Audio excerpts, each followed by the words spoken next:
Oradan paylaşımda vereceğim. Ağır Şöyle sayın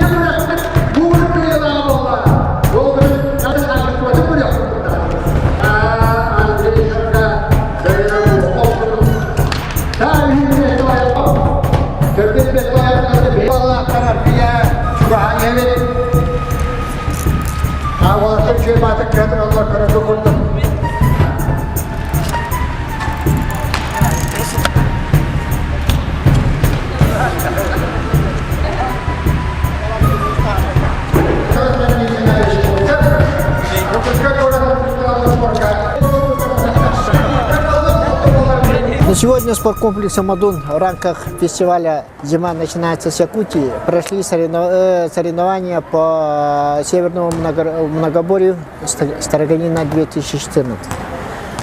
И приняло участие 14 спортсменов, в том числе 2 участника, двукратные победители, это Руслан Канов и Андрей Шарга. И сегодня победителем по результатам пятиборья стал Николай Николаев, спортсмен известной республики. Он двукратный призер игр Дагына, чемпион республики спартакиады Манчары и чемпион России по косьбе.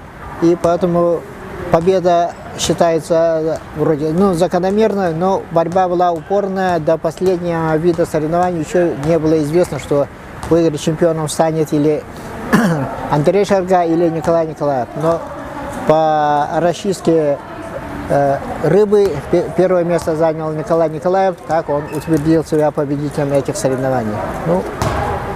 Следующий год мы проведем эти же мероприятия, поэтому хотелось бы, чтобы спортсменов было участников еще больше и приняли участие все сильнейшие спортсмены республики.